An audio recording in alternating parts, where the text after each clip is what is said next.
நம்ம எல்லாருக்குமே கனவுகள் வரும். பல கனவுகள் நமக்கு உண்மையான நல்லா இருக்குன்னு தோணும். ஆனால் அதே கனவுகள் சில உண்மையாகிடக்கூடாதுன்னு தோணும். அப்படிப்பட்ட கனவுகள் நம்ம நிஜ வாழ்க்கையில் நடந்தா? அமெரிக்காவின் முன்னாள் ஜனாதிபதியான ஆபிரகாம் லிங்கன் ஜான் வில்ஸ் பூத்துங்கிற நபரால் சுட்டுக் கொல்லப்படுறார். இந்த சம்பவம் நடந்த 3 நாட்களுக்கு முன்னாடி அவருக்கு ஒரு கனவு வந்ததை பற்றி தன்னோட மனைவி மற்றும் நண்பர்கள் கிட்ட சொல்லியிருந்தார்.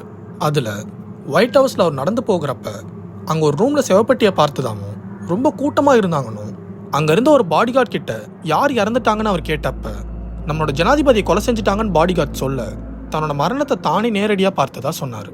அது நடந்த 3 நாட்களில் அவரோட கனவு நிஜமாகி சுட்டுக் கொல்லப்படுறாரு. அதே மாதிரி மேரி ரூஃப்னருங்கிற ஒரு பெண் காணாமல் போகிறாங்க. பல நாட்களாக தேடி வந்தோம், கிடைக்கல. ஒரு நாள் அவங்களோட உறவினர் கனவுல அவங்களுக்கு ஒரு அசம்பாவிதம் நடக்குது. அதில் அவங்க இறந்தும் போயிடுறாங்க. அவங்களோட உடல் எங்கே இருக்குங்கிறதும் தெரிய வருது. அந்த கனவை பின்தொடர்ந்து போன உறவினர்களுக்கு அதே இடத்துல அவங்களோட உடலும் கண்டெடுக்கப்படுது. இந்த மாதிரி அறிவியலுக்கும் அப்பாற்பட்ட விஷயங்கள் கேட்கவே விசித்திரமா இருக்குல்ல? இது போல விஷயங்கள் உங்களுக்கும் நடந்திருந்து பகிர்ந்துக்க ஆசைப்பட்டா கமெண்ட் பாக்ஸை சொல்லுங்க.